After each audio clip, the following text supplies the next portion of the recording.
pues señalamos con anterioridad que los sujetos procesales, la ley los clasifica en principales y accesorios. Y entre los principales, pues encontramos en primer lugar a los, digamos, aquellos personajes o protagonistas del proceso que no pueden faltar para que el proceso penal se pueda desarrollar. ¿Me están escuchando? Sí, licenciado, sí. Sí, Bueno, Lick, se escucha. Sí, gracias. licenciado. Gracias. Bien, les decía que, y entonces iniciamos hablando sobre la víctima. Establecimos qué es la víctima, cuáles son sus derechos, las clases de victimización.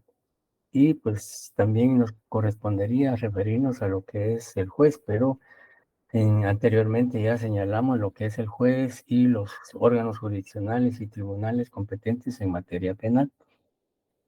De manera que hoy nos vamos a referir a otro de los sujetos principales cuya existencia es insoslayable para que el proceso penal pueda trascender a la práctica o a la vida jurídica. Y nos referimos al imputado, al sindicado o incoado, como se le puede denominar en diferentes legislaciones. Sin embargo, nuestro Código Procesal Penal le ha asignado la denominación de sindicado, imputado, procesado, etcétera, como vamos a ver más adelante. Y decía yo en una oportunidad que en esta relación jurídica procesal que se genera entre los sujetos protagonistas del mismo, el sindicado prácticamente es sujeto pasivo, a diferencia del derecho penal sustantivo. En el derecho penal sustantivo, el imputado es el sujeto activo, porque es la persona quien transgrede la ley penal o es la persona que comete la, o valga la redundancia, incurre en la comisión de un hecho delictivo. Entonces es el sujeto activo, porque es prácticamente el que transgrede un tipo penal con su conducta, sea dolosa o sea culposa. Sin embargo, en el derecho, en el proceso penal, el sindicado es el sujeto, digamos, pasivo, ¿ya? Es el sujeto pasivo porque es el que va a soportar el jus puniendi que el Estado va a dirigir en contra de su persona. Y es sujeto pasivo porque es, en este caso, él, podríamos decir, a quien se le atribuye la comisión de un hecho delictivo. Entonces hacemos esa salvedad para que nos quede claro que en el proceso penal el imputado es sujeto pasivo, porque es contra quien se dirige la pretensión punitiva del Estado. En tanto que en el derecho sustantivo es el sujeto activo, porque es el que vulnera, transgrede una norma penal a través de una conducta que exterioriza incurriendo en un hecho delictivo. Como les decía, que puede ser dolosa si el hecho punible se ejecuta deliberada, intencional o dolosamente. Y es culposa, sí, pues por alguna impericia, negligencia o imprudencia, él incurre en la comisión de hecho delictivo, o también por omisión. Recordemos que un hecho punible atribuible a una persona no necesariamente tiene que ser, digamos, por comisión, sino también la ley habla de omisión cuando se deja de actuar, de realizar un acto que de conformidad con la ley nos compete ejecutar o realizar. Pues bien, hablando ya de este personaje o de este sujeto procesal, si yo le pregunto a María Ayub, ¿cómo me definiría usted al imputado o al sindicado? Buenas tardes, licenciado. Buenas tardes. Yo pues ahorita comprendí que el sindicado es un sujeto pasivo y el imputado es un sujeto activo. El Bien. sujeto activo por ser la persona que transgrede la ley penal por su conducta, ya sea dolosa o culposa. Ujú. Sí, sí, pero también hacer la claridad de que en derecho penal sustantivo es sujeto activo y en derecho penal adjetivo o procesal es sujeto pasivo. Bien, Sí, licenciado.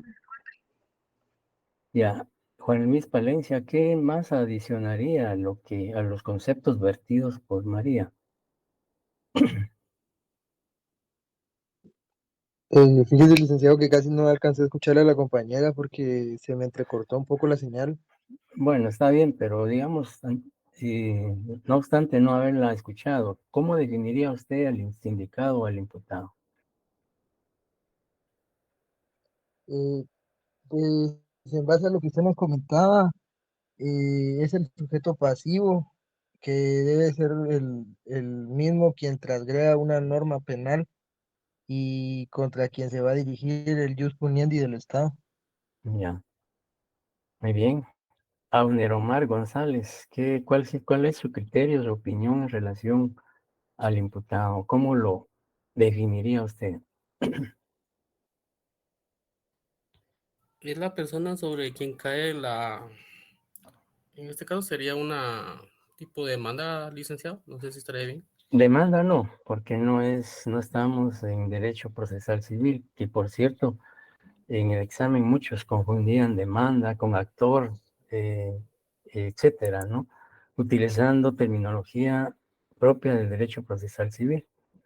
Aquí en derecho procesal penal tenemos que hablar de denuncia, querella, conocimiento de oficio, prevención policial o certificación de lo conducente, que son los actos introductorios que dan vida u origen al proceso penal. Lo que es demanda, actor, etcétera, es ya, digamos, materia del derecho civil. Sí, en cuanto, tal vez lo único que no estaba bien es utilizar el término demanda. Como le decía, el proceso penal debemos hablar de denuncia, querella, prevención policial, etcétera, etcétera. Bien, indudablemente que todos tienen una noción o tienen opiniones en relación a lo que es el imputado sindicado. Y pues partiendo de esa idea, pues en diferentes denominaciones, el Código Procesal Penal guatemalteco en el artículo 70 no define lo que es el imputado, pero sí utiliza varios términos para referirse a la misma persona. De manera que la regulación legal en cuanto al sindicado o imputado lo encontramos a partir del artículo 70 al artículo 91 del Código Procesal Penal. Y doctrinariamente hablando, podemos encontrar un sinnúmero de definiciones de lo que es el imputado o el sindicado. Pero en su mayor parte, todos los autores, tratadistas o juristas que se han ocupado del estudio del derecho procesal penal y del proceso penal, y en particular de este sujeto procesal, pues coinciden en que siempre va a ser la persona, el ser humano, contra quien el Estado dirige, como se señala en la primera definición, dice que sindicado es toda persona física contra quien el Estado dirige la pretensión punitiva en virtud de la comisión de un delito o falta. Y es que no puede ser, digamos, dentro del proceso penal necesariamente tenemos que hablar de una persona física y del ser humano, porque es el único que puede ser sometido a un proceso penal. En la antigüedad, de acuerdo a la historia del derecho penal y del derecho procesal penal, recuerdan ustedes que hubo una parte de la historia en que se juzgaban objetos, se juzgaban animales. Y pues obviamente eso hoy en día, en pleno siglo XXI, pues es inconcebible pensar que un objeto, un animal, etcétera, pueda ser sujeto, sometido a un proceso penal. De manera que el único que puede ser sometido a un proceso penal es el ser humano, siempre y cuando haya incurrido en la comisión de un hecho delictivo o de una falta.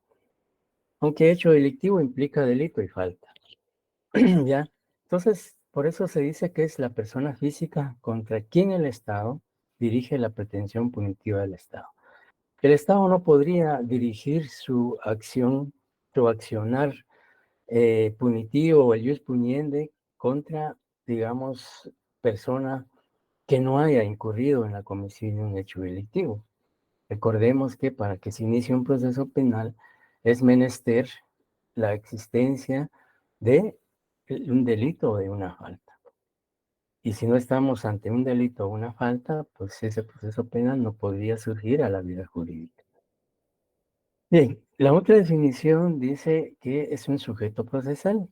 Y en efecto, es un sujeto procesal porque interviene, participa en el proceso penal y es contra quien se dirige la acción penal en virtud de la comisión de un hecho delictivo. Y también se dice que sujeto procesal a quien se le atribuye la materialidad del hecho delictivo. Es decir, que él, se presume que él participó, intervino, ejecutó el hecho delictivo. Se presume, ¿no? Y dice, y la responsabilidad en su comisión, cualquiera que fuera el grado de participación en el mismo. Aquí esta definición ya le adiciona las formas o distintas maneras de participación de un sujeto en la comisión de un hecho delictivo. Recordemos que, de acuerdo al artículo 35 o 36 del Código Penal, pues se habla de autores y dentro de los autores, pues se habla de autores materiales, autores intelectuales, autores por cooperación, por inducción, etcétera, etcétera. Y también se habla de cómplices y también de encubridores. Entonces, esas tres formas, autor, cómplice y encubridor, son las formas de participar o intervenir en la comisión de un hecho delictivo. Por eso dice en cualquiera que fuera el grado de participación en el mismo, porque puede ser autor o sencillamente cómplice o encubridor. Y luego la tercera definición dice es la persona humana a quien se les indica o atribuye la comisión de un hecho delictivo. Por eso es que siempre la persona, en este caso sujeto procesal, se indica, se le denomina sindicado, porque se le está señalando de la comisión de un hecho delictivo. Imputado porque se le atribuye o se le imputa la comisión de un hecho delictivo. Inculpado porque, digamos, se le vincula, se le relaciona con la comisión de un delito o de una falta. Si vemos rápidamente el artículo 70 del Código Procesal Penal, y voy a apagar la cámara para que no nos quite energía. Si por favor, Rudy Benjamín le puede dar lectura al artículo 70 del Código Procesal Penal. Claro, Lick, con gusto. Artículo 70. Denominación. Se denominará sindicado, imputado, procesado o acusado a toda persona a quien se le señale de haber cometido un hecho delictuoso y condenado a aquel sobre quien haya recaído una sentencia condenatoria firme. Muchas gracias.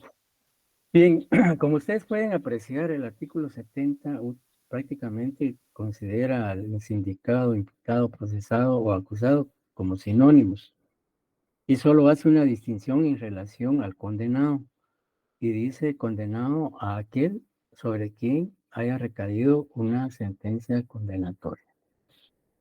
O sea, el Código Procesal Penal en la norma a que se le dio lectura, pues toma indistintamente que puede ser denominado sindicado, puede ser denominado imputado, procesado o acusado. ¿Ya? Y solo hace pues esa diferencia en cuanto al condenado. ¿Alguna pregunta hasta ahorita antes de continuar? No, licenciado. Gracias. Bien, entonces, sin embargo, en la doctrina sí hay alguna diferencia entre estas denominaciones. Por ejemplo, en primer lugar, dice que sindicado, imputado, inculpado se refiere a la persona a quien se le atribuye o se indica la comisión de un hecho punible. es un simple señalamiento, una sindicación. De ahí es que se deriva esta primera denominación, sindicado. ¿Por qué? Porque se les indica, se les señala que ha participado o presumiblemente ha participado en la comisión de un delito o de una falta.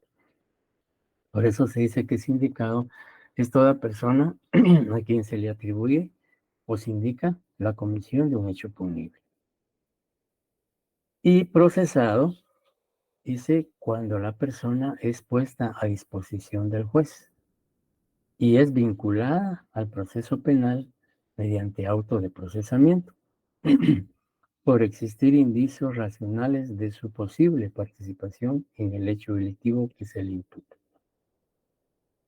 Procesado es porque, digamos, que en este caso, ya aparte de la sindicación que se le hace, acá pues ya ha sido aprehendida la persona, ya ha sido detenida a requerimiento del Ministerio Público, por supuesto, y el juez ha autorizado la detención de esa persona.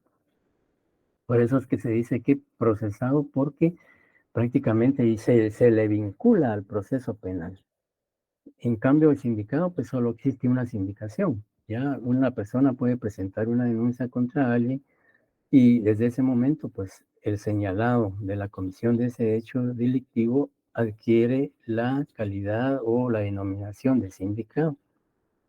Pero si este sindicado, luego de la investigación que realiza el Ministerio Público y con medios de investigación que lo incriminen, que lo relacionen con su posible participación en el hecho delictivo, pues entonces el Ministerio Público requerirá al juez la orden de detención. Y el juez, luego de escuchar los argumentos del Ministerio Público y de analizar los medios de investigación que fundamentan esa petición, pues puede autorizar la detención del sindicado o negarla. Si la otorga, la autoriza, la decreta, pues entonces al ser habido o al ser detenido es puesto a disposición ante el juez que omitió, que no omitió, sino que emitió la orden de aprehensión. Y luego de oírlo, pues entonces ya lo vincula al proceso penal. Es decir, que cuando se habla de que se vincula al proceso penal, el juez emite una resolución que se denomina auto de procesamiento y mediante esa resolución que se denomina auto de procesamiento, el juez lo vincula formalmente al proceso. Queda ligado al proceso del sindicado. Por eso se dice que adquiere la denominación de procesado cuando el juez lo liga a proceso mediante el autoprocesamiento, en virtud de que considera que en efecto sí hay indicios racionales de que él haya participado en el hecho delictivo. Y cuando se habla de indicios racionales nos estamos refiriendo a que pueda existir dentro de la investigación realizada por el Ministerio Público testigos presenciales que lo señalan. Pueden haber documentos, pueden haber peritajes, pueden haber vídeos de cámaras que grabaron cómo acontecieron los hechos, etcétera, etcétera. Esos son indicios racionales que le permiten al juzgador creer que sí hubo o hay participación del sindicado en el hecho delictivo. Todo lo que es relativamente, todo lo relacionado al autoprocesamiento, etcétera, lo vamos a analizar cuando veamos las medidas de coerción, de autoprocesamiento, prisión preventiva, medidas sustitutivas, etcétera, etcétera. Pero adelantándonos un poco, para hacer referencia a cuándo es que se estima o se considera que el sindicado deja de ser, bueno, siempre va a tener la calidad de sindicado, pero aquí prácticamente al darse ya el autoprocesamiento y vincularlo al proceso, él ya se le puede denominar procesado. Y si vemos a alguien, por favor, que le dé lectura al artículo, tal vez Boris Chubis nos puede hacer el favor de apoyarnos con la lectura del artículo 320. 320 del Código Penal. No, procesal penal. Ah, bueno. Ahorita. Artículo 320. Auto de procesamiento. Ujú. Inmediatamente de dictado el auto de prisión o una medida sustitutiva, el juez que controla la investigación emitirá auto de procesamiento contra la persona a que se refiere. Solo podrá dictarse auto de procesamiento después de que sea indagada la persona contra quien se emita. Podrá ser reformable de oficio o a instancia de parte solamente en la fase preparatoria, antes de la acusación, garantizando el derecho de audiencia. Gracias. Bien, hasta ahí dejemos, porque siguen otros artículos, pero como les decía, en su momento vamos a referirnos a todo lo que es el autoprocesamiento. Pero solo para que tengamos la idea de que, cuándo, en qué momento procesal el juez emite el auto de procesamiento. Y claramente el artículo 320 dice que inmediatamente de dictado el auto de prisión o una medida sustitutiva, el juez que controla la investigación emitirá autoprocesamiento contra la persona a que se refiere. Entonces, cuando ya se dicta autoprocesamiento contra el sindicado, él ya prácticamente pues recibe o puede denominarse procesado. Y luego también en la doctrina se habla de acusado. Como les decía, el artículo 70 del Código Procesal Penal los utiliza como sinónimos, es decir, no hace ninguna diferencia entre sindicado, procesado o acusado. En cambio, pues en la doctrina ya se hace esta distinción y por ello es que, digamos, lo estamos analizando.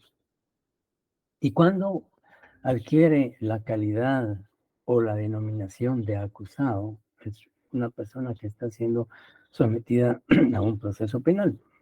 Dice, cuando el Ministerio Público presenta solicitud de apertura a juicio y formula acusación contra el procesado ante el juez que controla la investigación. Es decir, que cuando el Ministerio Público concluye su investigación, deberá presentar ante el juez un acto conclusivo, que también vamos a abordar en su momento. Los actos conclusivos son las decisiones que adopta el Ministerio Público luego de concluir su investigación, que puede ser la acusación, la solicitud de apertura a juicio, como decimos ahí, y la acusación luego puede ser una clausura provisional, procedimiento, una suspensión condicional de la persecución penal o un criterio de oportunidad. Si estas dos últimas instituciones jurídico-procesales no se hubiesen planteado con antelación durante la etapa preparatoria o de investigación. Bien, entonces, cuando el Ministerio Público presenta la solicitud de apertura a juicio y formula acusación, pues entonces pasa a ser procesado, es decir, acusado, porque hay una acusación en su contra que el Ministerio Público presentó.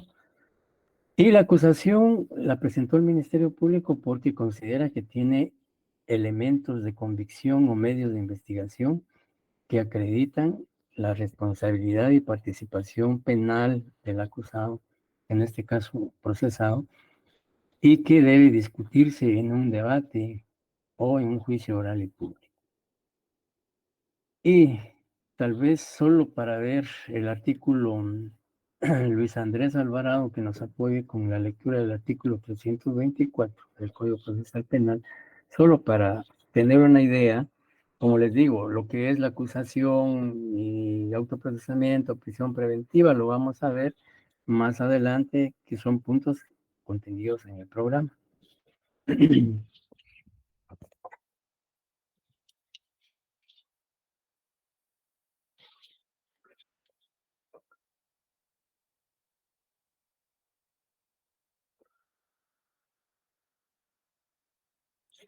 Bien, sigamos entonces. Y luego encontramos también otras denominaciones en cuanto a lo que es el sindicado. Y también se le llama enjuiciado. ¿Y cuándo adquiere la denominación o calidad de enjuiciado? Cuando es sometido al juicio oral y público, donde se discute su participación y consecuente responsabilidad penal o inocencia en el hecho punible atribuido. Y está ahí los artículos que fundamentan esa situación, que en su momento ustedes leerán. Y dice enjuiciado cuando es sometido a juicio oral y público, es decir, cuando el acusado es sometido a un juicio oral y público y en esa audiencia de debate o audiencias de debate se discute su posible participación penal o inocencia, pues ahí ya pasa a tener la calidad o más que todo la denominación de enjuiciado. Y luego se habla del condenado. ¿Y cuándo es condenado? Pues cuando se ha dictado en su contra sentencia condenatoria y la misma se encuentra firme y se encuentra cumpliendo la pena impuesta en el centro de detención correspondiente. Aquí, cuando es condenado, adquiere esa calidad cuando ya ha sido juzgado y como consecuencia del debido proceso o las pruebas presentadas en un juicio o un debate, se logró determinar o establecer la responsabilidad y participación penal, pues se emite una sentencia condenatoria y se le impone la pena respectiva atendiendo el tipo penal por el cual fue juzgado.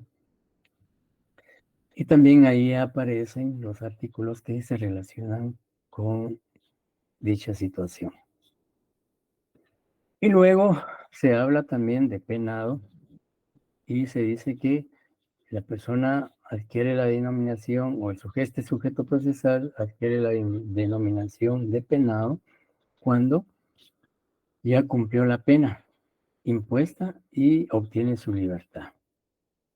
Entonces, el fundamento está en el artículo 101, numeral 5, 102, numeral 1 del Código Penal.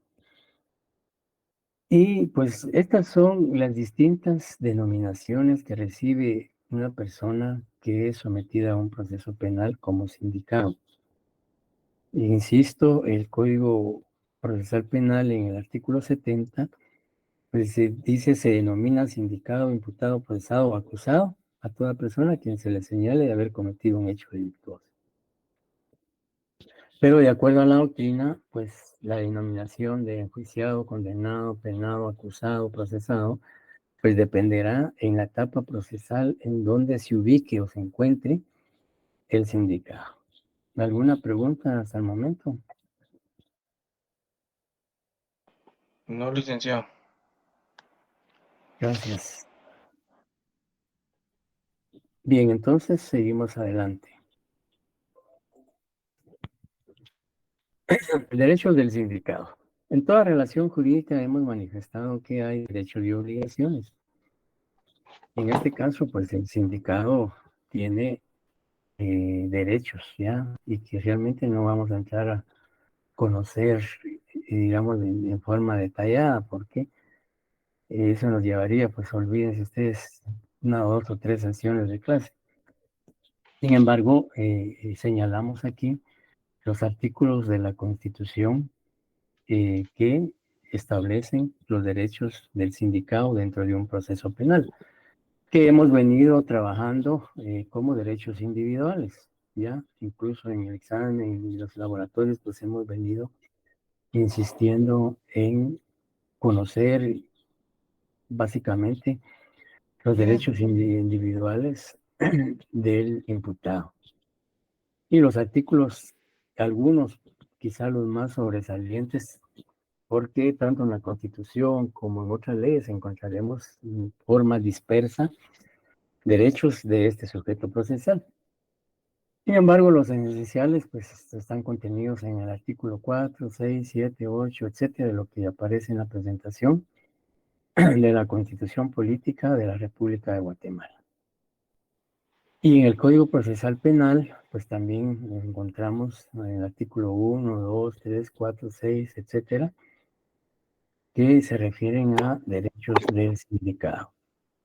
Y también en la Convención Americana sobre Derechos Humanos, en los artículos 7, 8, 9 y 10, 24 y 25 de la referida convención, encontramos derechos del imputado. Y como les decía, pues ya prácticamente en su mayor parte conocemos cuáles son esos derechos, pues hemos venido haciendo referencia a ellos en las diferentes clases que hasta el momento hemos expuesto.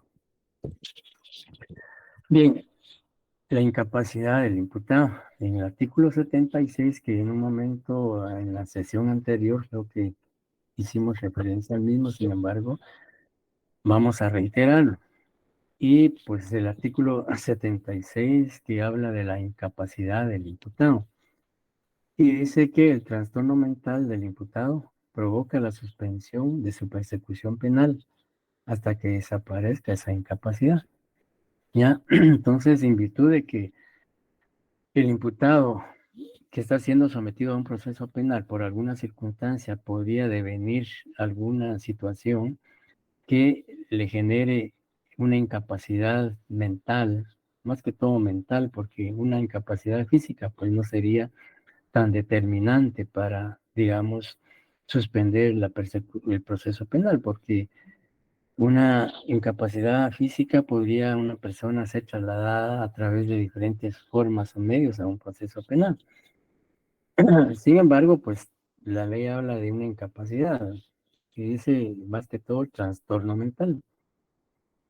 Y pues obviamente el sindicado al no estar en el pleno goce de sus facultades mentales y volitivas, es decir, que no tenga la capacidad de razonar, de discernir, de comprender, de entender todo lo que se desarrolla en un proceso penal, pues obviamente no podría ser sometido, seguir siendo sometido a ese proceso penal. Porque en primer lugar, pues él no estaría en la capacidad de, como les decía, de comprender, de entender, de defenderse, etcétera, de las imputaciones que le formule el Ministerio Público. Entonces, en ese sentido, pues se refiere pues la ley a esa situación, que si hay un trastorno mental que puede ser transitorio o temporal, eso lo determinará un especialista en la materia, un psiquiatra, un psicólogo, que luego de las evaluaciones respectivas, pues determina si ese trastorno mental es temporal o es definitivo. Ya, si es temporal, pues se suspende el proceso en su contra hasta que él pueda restablecerse o recobrar con lucidez su estado mental. Y también se habla de la internación para observación del imputado. En el artículo 77, básicamente, se refiere a que cuando para la preparación del informe sobre el estado psíquico del imputado fuera necesaria su internación en un hospital psiquiátrico, la medida solo podrá ser ordenada por el juez de primera instancia o por el tribunal competente según el caso. La medida se ordenará por resolución fundada tomándose las disposiciones precautorias que el caso amerite. La internación no podrá sobrepasar en su conjunto un mes de duración. Esto más que todo se refiere a que si se determina que el sindicado o procesado está, digamos, sufriendo o padeciendo un trastorno mental, se hace el análisis psiquiátrico, ¿ya? Y si el caso lo amerita, pues se ordena por el juez que sea ingresado a un centro asistencial a un hospital psiquiátrico, como dice la ley, para que tenga el tratamiento correspondiente y pues en su momento ya se determinará si, como la misma ley en el último párrafo dice, la internación no podrá sobrepasar en su conjunto un mes de duración. Pasado ese mes, si él no mejora, pues entonces ya el psiquiatra forense o el especialista que lo está tratando dirá o informará al juez y al Ministerio Público que el trastorno mental no ha sido superado, no ha mejorado, por lo tanto, pues su internamiento en el centro psiquiátrico requiere de más tiempo y el juez lo autorizará o no. Todo dependerá del informe psiquiátrico. También el artículo 78 del Código Procesal Penal habla del reconocimiento personal y básicamente el reconocimiento personal del imputado o del sindicado lo puede ordenar, dice el Ministerio Público o los tribunales pueden ordenar el reconocimiento personal del imputado. Y este reconocimiento personal, pues, puede darse porque el imputado no pueda no tenga, digamos, documento de identificación personal, que acredite, por ejemplo, nombres completos, su edad, etcétera. Entonces, para poder solventar esta situación, como ocurre en la práctica muchas veces, cuando una persona es detenida, pues, y se duda de su edad, porque puede ser que sea menor de edad o puede ser que ya sea mayor de edad, pues entonces tanto el Ministerio Público como el juez pueden ordenar que un médico forense pueda determinar en la medida de las posibilidades el reconocimiento personal del imputado. Más que todo, pues como les decía, porque en muchos casos ha ocurrido de que cuando una persona es detenida, argumenta ser menor de edad y argumenta esta situación para que no sea, digamos, sometida a un proceso penal como adulto, sino que tenga digamos, un trato especial por ser menor de edad. Sin embargo, y esto pues porque y no se puede determinar porque no tiene o no al momento de su detención o no se cuenta con su documento personal de identificación. Entonces, se requiere a un médico forense que determine la edad, pues si es mayor o es menor de edad, viendo las características que el médico forense toma en consideración para en un momento dado determinar si es mayor o es menor de edad. Dice que algo que establece este artículo en el último párrafo, es que en casos de urgencia dice que esa diligencia puede realizarse por esas autoridades sin intervención de perito, con anuencia del sindicado y en presencia de su defensor. ¿Verdad? Entonces, a eso se refiere el reconocimiento personal del imputado. En ese sentido, pues la ley habla que para evitar cualquier duda en relación a la edad, características del sindicado o del detenido, pues se pueda, digamos, poder determinar a través de un reconocimiento médico forense. Bien, el Código Procesal Penal habla de la rebeldía del sindicado y en el artículo 79 encontramos lo que es la rebeldía y o qué debemos entender por rebeldía. Si alguien me pudiera dar lectura del artículo 79, por favor, del artículo del Código Procesal Penal, el artículo 79.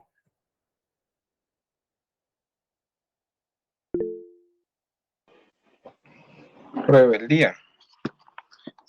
Será declarado rebelde el imputado que sin grave impedimento no compareciere a una citación, se fugare del establecimiento o lugar en donde estuviere detenido, rehuyere la orden de aprehensión emitida en su contra, o se ausentare del lugar asignado para residir, sin licencia del tribunal, La declaración de rebeldía será emitida por el juez de primera instancia o tribunal competente, previa constatación de la incomparecencia, fuga o ausencia, expidiendo orden de detención preventiva.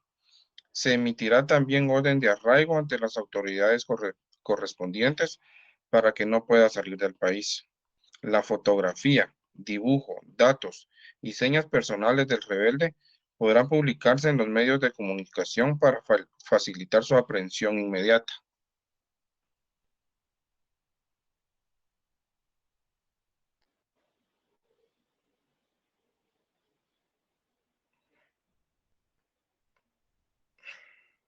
Solamente hasta ahí llega.